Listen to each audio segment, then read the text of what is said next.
Welcome to the Women Choosing Growth podcast, where we feature inspiring stories of success, challenges of growth, and lessons learned from women entrepreneurs, industry experts, and thought leaders who have been through the growing pains inevitable as an entrepreneur. Whether you are just getting started or are looking to scale up your business, our show is designed to provide you with the tools, resources, and community you need to grow your business. Join your host, Tina Sue, a lifelong entrepreneur and business growth advisor, as we explore topics such as marketing, sales, finance, leadership, and personal growth, all tailored specifically to the needs of women entrepreneurs. So if you're ready to grow your business faster and smarter, then this podcast is for you. Thanks for tuning in, and let's get started. Welcome back to another episode of Women Choosing Growth. I am your host, Tina Sue, and today we have with us Melissa Franks, your on-call Chief Operating Officer, and she believes that any and every business can grow with the right dose of strategy, expertise, and execution. She's been executing for over 20 years and moved up the ranks from an administrative assistant to a COO running a $350 million business. She shares with us the answer to all of your questions regarding a chief operating officer or COO. Everything from what is a COO, when do I need one in my business, what outcomes or benefits is there to hiring a COO, both internally as a full-time hire or externally like Melissa's team, working by your side, but not nearly as expensive as a full-time hire internally. Also, what should I have in place before considering a COO? How does a COO fit into my exit strategy? And that's assuming you've thought about your exit. The most important takeaway you will hear is that a COO fits into your business where and when you need them. A COO is not a one-size-fits-all or an industry-specific need. It's operations at its core. Let's bring Melissa on and dive into this great conversation.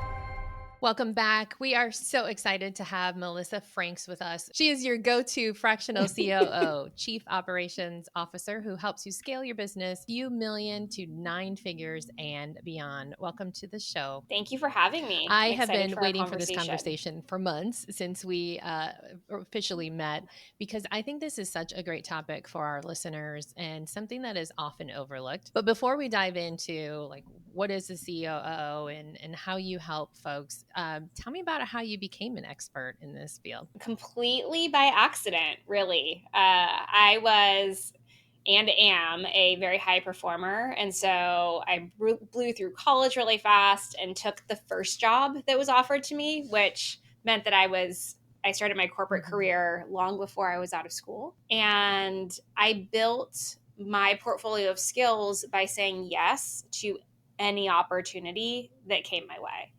And that really ended up creating this tapestry of expertise that you can't learn in a classroom. And I couldn't even give somebody a map, really, to if you do all these things, this is how you would get there. And ultimately, it led me to a startup inside of a big corporation that was in a big mess.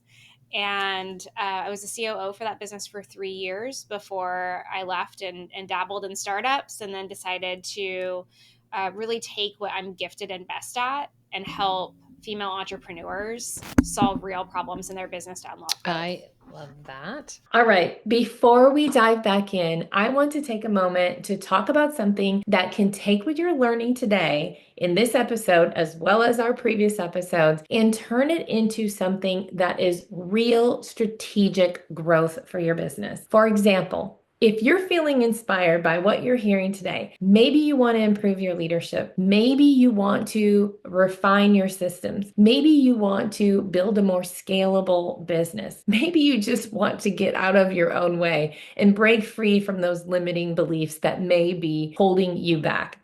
Are you feeling that way? Then you are exactly the kind of entrepreneur who will thrive in our strategic shift program. You see, it's designed for women entrepreneurs just like you, who are established, ambitious, and ready to build something that is not just successful today, but is positioned for more growth, long-term value, and freedom, right? That's why we're in business in the first place. In this program, you'll get proven framework, tools and resources, financial insights, strategic mindset shifts, everything that you need to work methodically through the growth of your business. And the best part is it grows with you. This isn't a course that you just take once and has basic business information in it. This is something that has the actual tools as if you were working alongside a coach to help you build the foundation and continue to build on it year after year as you continue to scale. It's even designed to work with your leadership team once you get to that point in your business. So if you're serious about building a business that is valuable today and continues to grow in value while you're not having to work harder, then check out the strategic shift on Tina-Sue. Look for courses and look for strategic shift. So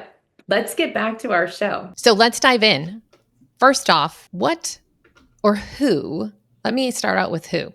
Who really should be looking at COO services? So it's tempting when you start a business to think you need it to be structured with people in titles that you see in big corporations. It's really tempting. Like, that's what I'm legit and I'm official. Yes. I've got a chief of everything.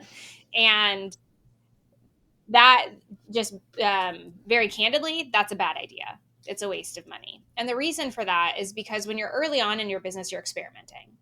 You don't actually know who your clients are going to be. You don't actually know how much you're going to charge for things. You don't actually know how the machine is going to run. And so what I really advise people to consider is that your first few hires are people that are just taking administrative bottlenecky things off of your plate. You're hiring somebody to do customer support. You're hiring somebody to do social media if that's not your jam. You're really starting to do those things. And then once you get to a business where you're seeing repeatable results, and generally that's above the 7-figure mark, because going from 0 to $1 million, you're still experimenting. And you know that this thing that got me to $1 million, I can do it over and over and over again. And it's gotten me from 1 million to 2 million. When you start to hit that 3 million mark is where you start to outgrow your generalist skills that got you to the 7-figure club. And that you need to start hiring experts and specialists like a fractional COO to come into your business and help you with their specialization so that you can. I love that. And you said something very, very important that I've said for many, many, many years. You hire to your weaknesses. So those first couple folks that you have on your team to help you get from point A, which is startup, through those first couple 100,000 in revenue, first million. That was one of the first things I did too, was hired for the things I either knew I was going to procrastinate at or was just not good at. But you also had said that it's a lot of things are changing in that first million. And lots of times that team also changes from the 1 million to the 2 million, and definitely when we're up in the 3 millions. Is that fair? Absolutely. And I recommend to every business that I work with or just asks for my 2 cents about something, that contractors, not freelancers, but independent contractors, are really the best kept secret in small business, because depending on your growth trajectory, you may outgrow the skill set of an individual every 3 to 6 months. And it doesn't mean you need to hire an employee yet, because remember, when you hire an employee, their skills are locked in. Now you have bought the expertise and their capabilities. The end. With a consultant, you can just keep up leveling until you get to the place where you have the expertise that you need. And if your business shrinks for some reason, it can also shrink with them. And kind of to your point around who to hire first, I always recommend, give me a list of the stuff you hate doing that you do over and over and over again. That's your first hire. Because if you hate doing it and you know you have to do it, you're not doing a good job and you're super snarly whenever you're doing it. And it's going to make you fall out of love with your business before you've unlocked. Exactly. And so many times we, working with different entrepreneurs as well, we think that because we don't enjoy it, or where it doesn't come easy to us, that like, why would anyone in the world like to do this? Right? Like finances come to mind for a lot of folks of like, oh, I just have, I will do my month-end reconciliation at some point. Like no one really likes that stuff. No, there's experts who love whatever that thing is that you don't like to do. There are definitely people who wake up and want to do that all day. Love Absolutely. it. So the Absolutely. people, basically it's when the system is scaling is what I'm hearing you say. When you, does that mean that the owner is not as involved? I mean, are we talking about at that scale, when they have kind of reduced their dependency in the business as an owner? Yeah. So what's interesting is that when you need a fractional COO, looks a little bit different for everybody. It's a little bit like when you go to the doctor and you say that you have an ache or pain and the diagnosis ends up being slightly different. It's kind of the same thing. So some owners are realizing that they're the bottleneck. So they have to be in every conversation, every decision, read every email, talk to every client, be in every sales conversation. They're deciding everything, approving everything, solving all the problems, and they're overwhelmed. So for some business owners, it's that place where they just feel like they're drowning. Perfect. And they know that they're getting in everybody's way. Some others are, you've got a team of people working for you and their priorities are not your priorities and nobody's really clear on what the priorities are. And then you start to wonder if you even know what the priorities are. And that really indicates that like efforts are scattered. Maybe you have a whole bunch of people that are excellent at what they do and they need direction to make sure that they can stay put. I always say that this problem pops up when there's a lack of clarity. And we all love to quote Brene Brown, clear is kind. The best thing you can do for your employees is be clear. But usually the frustration from a business owner of they're not doing what I need them to do because they're not reading my mind. When we find those employees that can read our minds, that'd be great. 100%. Or often this comes up when people are saying, I wish they would just use their brains. Yes, agreed. That's another thing that I hear all of the time. And then there are the other ones where there's just like some fear. And it's, did I hire the right people? Can I really let go? How do I know that they're going to do what they want me to do? Or I can see that this business is growing, but if I do everything it took to get me here again, to get me there, I'm not going to survive. My marriage isn't going to survive. My kids won't like me anymore. My health is going to be bad. Like there's like kind of that third category where you're just running scared and can't figure out like where the tigers are. The tigers are coming to get you, but you don't know where they're coming to get you. And then that's where you need somebody to come in and say like, let's turn the lights on. There are no tigers. There's no monster in your bed, right? Like it's just that you're out of your depth, you're out of your wheelhouse, and that's okay. And we can get this straight. So when you know that you need a fractional COO, it kind of comes in a variety of different ways depending on who you are. But those are the most frequent causes of somebody raising their hand and saying, I think. Yes. And it's very interesting. And obviously why you're so successful is because those same points, I guess, are feelings that entrepreneurs have that I've worked with. That's when the scaling, the business growth slows down too, right? They're afraid to let go and have someone else take over their baby. I mean, if we both have kids, a lot of listeners have kids. Remember the first time we had to give our baby to someone overnight? It feels something like that. So just like having someone else make decisions when you've made them all. It's also when scaling starts to slow down. And then that feeling of having to admit that I can't take it to the next level, that I don't have all the answers and I can't do all the magical things, especially for high achievers like you and I. That's a really hard pill to swallow. And I imagine that's a lot of where the people are that you're working with when they start with you, right? There's this overwhelming sense of I failed somewhere and I can't figure out how to fix it. So a lot of the conversations that we have initially are mindset work. Like, what makes you think that? You have a 7-figure business, you're making $3 million a year. Where did you fail? Like, what? Like, come on, let's be real. Like, where did you fail?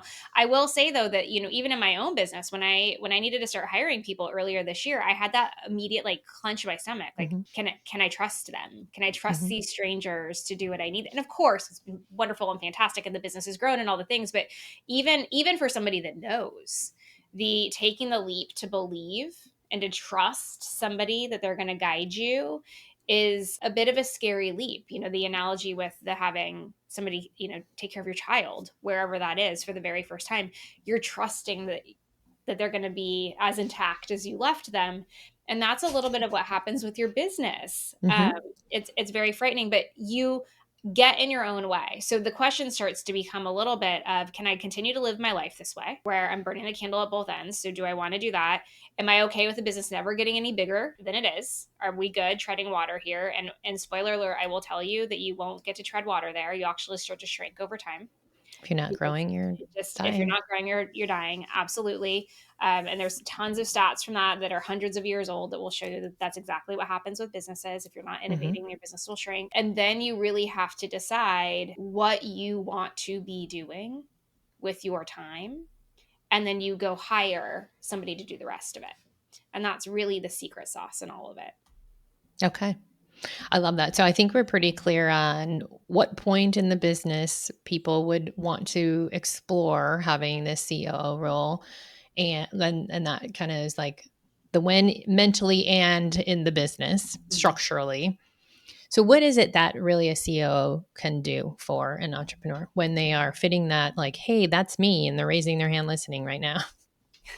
The great thing about COOs specifically, this is a very different role than anybody else that's in the executive suite of a business, is that COOs are chameleons.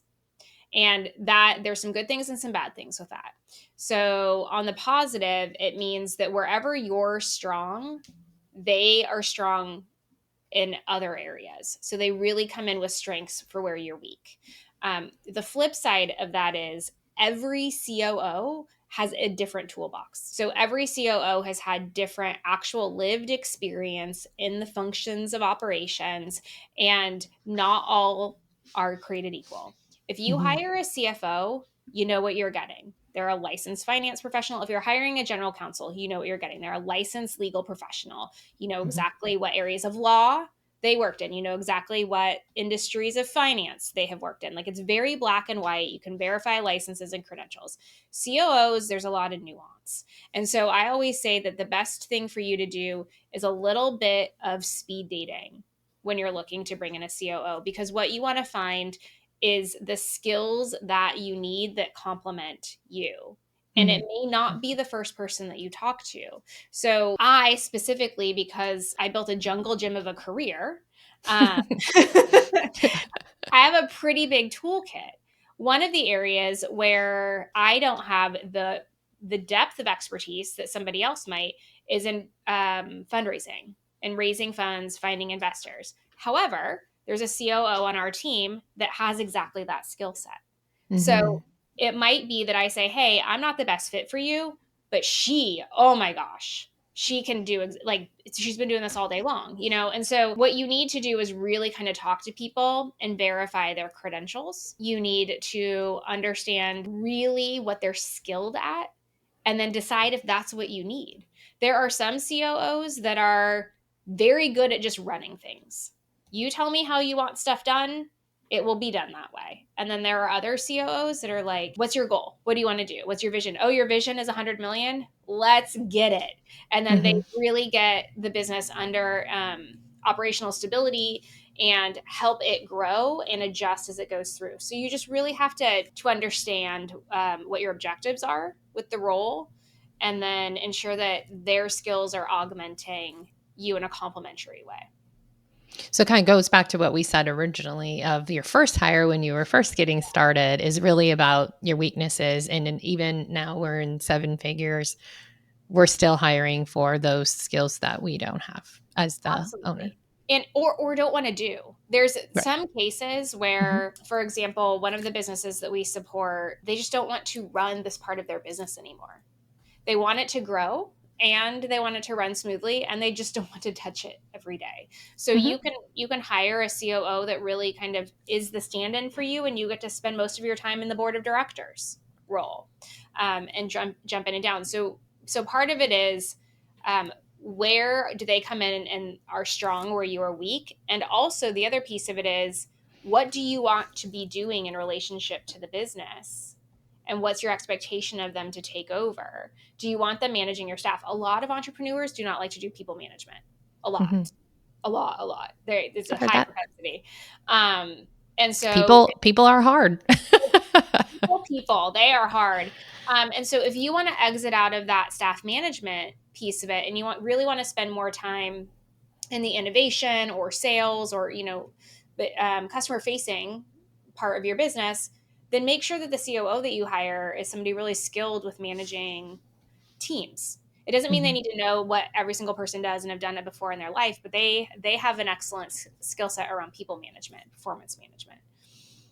Right. Okay. So the first thing I'm hearing is like making sure that you're really clear on the vision of where not only is the company going, but where you as the entrepreneur wants to sit in Absolutely. that vision. Yep. Okay. Absolutely. And then once they're clear on that, then they should interview the CEO, several different CEOs to find that match. So basically recruiting for, if you were recruiting for a leadership position in some other department in the team. Yep. Absolutely. Because this is a leadership position. So they will, by virtue of the gravitas that they bring into the business and their expertise, influence culture. They will be interacting with your team broadly. They will be a representation of you when you're not present with either third parties or clients or the internal team. And so you really, as much as this is an independent person or company that you're bringing in to help support you at the C-suite level, when you bring anybody in that really is operating in that capacity, while they're working with you, they are also a representation of you. So you need to ensure that there is that good fit and that you're going to be able to work together and there won't be a friction point.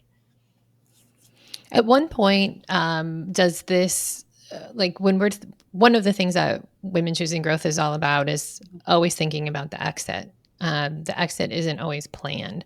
Yeah. So when we're thinking about, again, that big goal, where the company is going, how does the CEO role fit in that, whether they're working with someone like you and your team as a contractor versus hiring directly? So for businesses that want to prepare for an exit at some point in the future, and if I could wave a magic wand, everybody that started a business, you would decide what was going to happen to it when you're done with it. Are you going to That'd be sell it? great. It would be it's my one wish. If a genie had a bottle, that would be the first wish. Do you want to sell it? Do you plan to bring in some partners at some point so you can back out of it? Do you plan to own it forever but stop running it? Do you think your kids are going to take it? Like, what do you think is going to happen with the business? It just helps determine the structure for how things go forward. If we don't know, then we just assume a sale will happen at some point, whether you want it to or that it will happen in some eventuality. And what that means from an operations perspective and what it means for bringing in a fractional COO as a partner is you need to ensure that the business is structurally stable and sound. A business is not sellable if it is completely reliant on the owner and founder. Amen. Full stop. You need to be able to leave the business and it to continue to grow and run and do all of the things. And you need to know where your vulnerabilities are. If your creative director is the heart and soul of your brand, and if they leave, the business dies, you need to know that. And you need to start working on some mitigants. And so the COO is a really interesting role because they can help stabilize and identify the risk points for that eventual exit and help you solve for those as the business grows. And that is, the earlier you do it in the business, the more it becomes a part of the business's DNA to ensure that things are always built on stable footing. So that that there are really boring things like measurements Those darn KPIs. data points, because that's what potential buyers are going to want to know down the line. Yeah, you hit on something that's so key, right? Is the risk, and we've talked about it a lot on this podcast of what is looked at when you do intentionally go to sell, and it is about, number one, how much can you really leave the business? If you can leave the business, you're worth more. But then there's also like, what are the other risks? It might not be you, but you hit the nail on the head. It might be that key employee that you have that is actually the one holding all the cards. And he or she might not want to go on to the next chapter with some new owner. So those risks are huge. On the I always coach people to think about the end immediately for the same reasons, because you will build it completely different. However, for me, I thought I was going to hand my business to my daughter, but years in, I was like, no, this is not a business I actually want anymore. Like, it's too much work. We'll figure something else for her. She was a baby at the time. So I do say to revisit that on a regular basis. So my original plan changed even before my exit of my first business. And so it's just like, it's okay to change that, but there's so many different options of exiting that just revisit it and make sure that your plan is aligned with that vision. Absolutely. And one of the first exercises that I do with everybody, whether we meet with you for 4 hours and that's it, or we work with you for 4 years, is we do this on an annual basis, unless we have a crisis and we need to do it faster. I've had one client where we've done this 3 times this year, and it's June. We do not do anything with a client at the beginning until we are all very clear, including the business owner, of why we're doing all of this in the first place. What's Perfect. the goal? What life do you want to live? I do not want you to tell me a figure. I do not want to know you want to be worth $100 million. That does not help me at all. I want to know how you're spending your time, where you're living, who you're with, how many trips you're taking, like whatever. Like why are we doing all of this? Why are we going through all this pain and suffering and angst and crying in closets and, scraping pennies together and like all beating ourselves up, missing important events. Like, why are we doing all of this? Where are we trying to go? And once we're really clear on that, every single thing that we do going forward, we ask, are we moving closer to that or further away? And eyes wide open, if it's moving us further away, why and for how long? And is there a path back? And it's brought so much peace of mind and clarity, because once everybody really understands where they're going, it's actually it requires much less effort and annual revenue usually to get to that thing. And it changes, to your point. It changes. I worked with business owners that haven't had children and then all of a sudden have found themselves with one, and that whole vision changes and how Completely. that whole structure changes. And so you have to revisit it. To your point, you have to revisit what you believe the end of the business is going to look like, but you really have to be grounded in that, because if you're not making decisions through that lens, you're going to get lost in the forest of business ownership. And I think for most of us that are listening, and you and I included in that, is when you're highly driven and you're in a business and you're getting all of these things thrown at you, it's so easy to do the shiny objects. The shiny objects are shiny for a reason, because they look really good, and they could be good if that was your actual destiny. But that's where I see a lot of business owners like, well, I went down this whole trajectory for 2 years, which is not aligned if they would have had their really clear vision. Yeah. And then it's a longer path. I mean, just thinking about driving right now, it's a longer path to get back to the dream house or whatever that destination is, because the shiny things will take us. That's the whole point. They're supposed to grab us and make us go that way. Yeah. It's very easy to get distracted. And it's easy to get distracted by outside advice and counsel. So the other thing that I always advise, because there is a difference between hiring a skilled professional, which is what a fractional COO is, and a business coach. They're two very different things. There is a lot of coaching opportunities out there. There's a lot of amazing people that coach on a variety of principles and skill sets. You have to really pay attention, though, to the strategies and tactics and advice and opinions and all that are coming in to you, and running through that filter. Is it aligned with my goal set? Is it aligned with where I want to go? Is this opportunity really great because you really like the people, or you whatever it is, but is it going to help you actually get to where you want to go, or is it just going to be a distraction? And are you okay with it or not? Really, I think that those are it is, as you start to make money in a business, there's lots of people out there that will give you invitations to spend your money. Lots of them. And you need to be really clear on the result that you're expecting to get out of it before you start committing your time, effort, and energy into things that are going to distract you from the mission.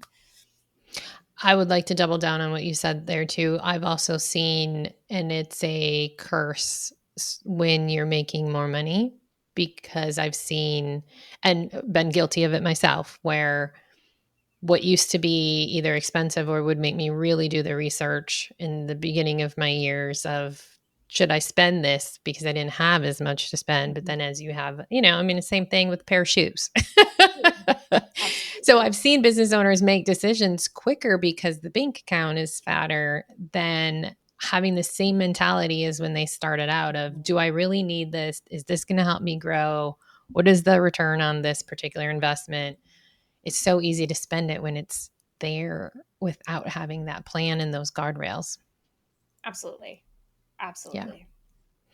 I love it. Let's transition a little bit into what specifically your team, what is some of the results that, and I realize it's very different compared or depending on who you're working with. But again, just trying to help the listeners of, okay, what would either I'm there and I need you now, or what would I want to look at this for maybe in the next 12 months? And what could I expect by working with a fractional CEO as your team? One of the things that's so fun for me, and all of you are going to hear me get super excited about this, is that we work across like every industry, every single one. Like we've touched everyone or are working with them. And so like, that's just, it's fun because business is business, so like what we do is transferable everywhere. And like one day we're working with an e-commerce business and the next day we're working with an online course creator. And the next day we're like helping charter schools. And like, I mean, literally we're all over the place. And so from a results perspective, I'm going to give a couple of different examples because I think that will help just kind of help your listeners kind of see. So one of the businesses that we work with is an e-commerce business, and they came to us because after 20 years in business, they weren't actually sure if they were going to be in business a year from when they engaged with us. And that's because they were running negative double digits year over year. Like their sales were real down. And that was putting a lot of pressure. They had already downsized the business. That hadn't turned it around. It actually made it worse. And within 60 days of working with us, they ended the year positive for the first time, right? And just yesterday, I was sitting with them and we were running through the first 5 months of results. And we completely changed the strategy for how the business was running from a pricing and product perspective. So this is literally turning the cruise ship around, and we're running about flat for this year. But our Memorial Day sale that we just ran had exponentially high positive double digit returns compared to last year. So like we can see that now, we've been working together since October of last year. So we're like about, I don't know, 9 months in ish, 8 months in. And all of the work that we've done to get out of that hole of the negative double digits has come to pass. And now we get to really focus in the back half of the year on getting ourselves into the positive. So that's one side of the coin over there. We have another younger entrepreneur. She's got a 1-year-old and a 4-year-old, maybe. She's busy. She's busy. And she had this little engine that could business. And then all of a sudden last year, it just blew up. Like it literally, I think she like 7x'd her revenue 2023 to 2024.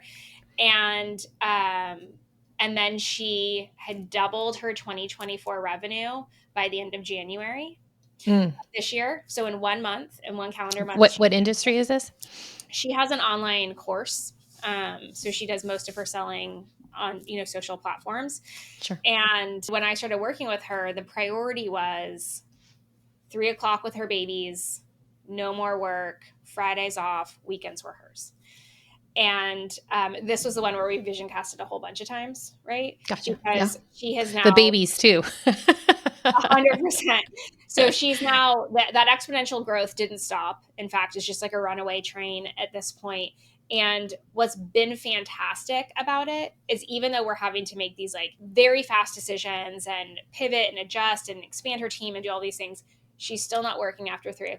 She's still off on Fridays. She still has her weekends. And every time I see anything from her where she's just like enjoying her life and she's on vacation and I know she's not working, it just warms my heart because you can have both. You can have this like runaway train business and really start to realize that vision that you want. So that's, we've got a situation where like that thing's growing on her own. I'm not going to take a whole lot of credit for how that's growing. We're stabilizing it so it doesn't slow down. But getting her that life that she wants is really where we're focused. So that's another one. Let's see, who else can we talk about? We've had multiple clients that they kind of do like, these sales event things where they have a conference or they sell something at the end of it that have had $1 million days. And we help really structure that process and implement, and then make sure that we can fulfill in a way that makes everybody feel good on the back end. Because that's the sexy part, is saying how much revenue you generated in a day. The unsexy part is how you keep everybody fulfilling that after. Yeah. So there's that piece of it too. So and then there's a lot of things that just provide people peace of mind. So we manage internal teams. We're working with a brick and mortar shop right now. The owner wants to literally move out of the state for where her location is and have it run on its own. And so we're developing all of her standard operating procedures for her so that she can hire somebody to run it and step out. And that will be done in 90 days. So we kind of run the gamut just based on what everybody needs. And I think, you hit on that in the beginning too, that COO role isn't like, I'm going to do your financials like a CFO. I'm going to do this and you're going to get these reports and, I'll be in some decisions, some strategies, but this is really the chameleon that is like, where you need me, we're going to be there to help fix that and structure that and get clear on that and all of those things.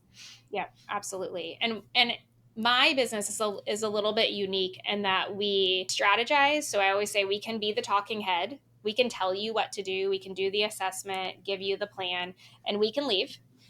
But we actually really like to build that plan with you and then implement it. And so I like to get my hands dirty. My team likes to get their hands dirty. Like our hope always is that you're not just bringing us in to tell you what to do and then, wish you the best. We hope that we get to stay and play a little bit to help you implement that as well. And there is a large proponent of fractional COOs that will be talking heads. We're just not that. We're a little more scrappy over here. We can definitely give you strategy and presentations and all the things if that's what you want. But we do like to work with you when it makes sense. Well, and that's where your happy place is, right? When we talked about hiring people to do the things that they love to do, that's where you could give advice. It's nice, but you want to be part of the action. Absolutely. And it's great because we have an extended team that has really deep skill sets. So if, you need a project management tool implemented and everybody trained how to do it, we have somebody whose sweet spot is that, which is not mine, right? We had talked about the woman about fundraising and investing. There are plenty of, the great thing about operations is that when you're a COO, you know exactly which skill sets you can go and get and what to augment on the team. And so I can definitely roll up my sleeves and get my hands dirty and build, dashboards and all those things. And sometimes I do because it's fun to just turn the brain off. But we also, I also get to lead a team that's really excellent at that. And it's fun to see the peace of mind and the growth happen in the businesses on the other side of it. That's why I'm excited to have you on today. And I knew you would share this wealth of information. But what I love about your structure is that even like you said, that project there, if they're working with you, you can bolt on a little 3-month project or whatever it is. And then that particular staff person goes away, but you're still working over here on the foundational stuff. If they didn't work with you, they'd have to go find that person or figure it out on their own, which would take another, probably 10 times as long. So that's what I love about your company is that you can just bring in the extra support as needed. Yeah, we have one client that just went through a big launch and she's got another wave of it in June and we just needed more arms and legs. So we literally pulled somebody in that's not normally on the account and said, do you mind responding to emails for the next 3 weeks? She's like, no, not at all. And we just, we made the adjustment and then she'll back out and go do some other things. And that's kind of the benefit. Like you get to live in dual worlds where like in corporate, that's really how things happen is you just go find people that can help you and put them together. And in small business, you're on Indeed looking for another contractor or Upwork for that person that might know the thing. And hopefully doesn't ghost you and does a good job and, isn't charging you an arm and a leg. And so we definitely do that. And then we have relationships. I have one client that needed some technology integration with like a bunch of her systems, not our wheelhouse. And so I referred her out to a good friend of mine who is an astrophysicist, and it is her wheelhouse, and that's what her business does. And she solved a problem this woman had been having in her business for over 5 years. So, we also are really good about saying, not us, but we know somebody, and then bringing them in to help. That's perfect. How can people reach you if they have questions beyond what we shared today? So my website is a great place to start. It's very easy. It's melissafranks.com. We offer a 30-minute free consultation to anybody. So if you're not sure if this is the right fit, if you just want to know a little bit more, if you'd love somebody to just you want to talk about your business for a few minutes and get what do you think? Am I headed in the right direction? Am I not? That's what that consultation's for. It's no obligation. We just really have a conversation. And if you're not ready for us or our services are not the right fit for you, we will tell you. This is definitely my mission, is to have more female entrepreneurs own a part of that entrepreneurial pie. I'm going to take a little bit more space away from the men that own businesses. And we're aligned with that. And the way that we achieve that and provide impact is that you have a trusted place where you can go and get some direction. And even if it isn't us or isn't us yet, we're going to be real honest with you because we want you to win. And your social media is all on your website too. And I suggest people follow you because you have some pretty fun clips. Thank you. Yeah, you can definitely go to Instagram. There's hours worth of videos. You can, if you have a problem, I probably explain to you how to solve it. Yes. And I love chatting with you guys. You can always get my DMs and let me know what you're struggling with. And then it might end up, a blog post or something to kind of really dive in. Awesome. What is your final words of advice for our listeners today? I would say I always encourage you to keep going. So there are going to be moments where you think it's not worth it, where you feel really, really stuck. And all you need to do is pull your head up and look around, and maybe what you thought was the next right move isn't possible anymore. There's another one. So just keep looking until you find it, and you'll find a way forward. Love it. Thank you so much for being here today. We will put all of your information in the show notes so people can reach out to you. Thank you so much. I hope you enjoyed today's episode. Please be sure to hit subscribe on your favorite podcast platform so you never miss an episode. The Women Choosing Growth Show is not just another podcast. It's a tribe of women helping each other grow. So please share this podcast with all the women entrepreneurs that you would love to see succeed. If you'd like to know more about customized business advising through Cultivate Advisors, download business tools, or sign up for upcoming events, visit www.womenchoosinggrowth.com. Once again, that's www.womenchoosinggrowth.com. Remember, we are in this together. See you on the next one.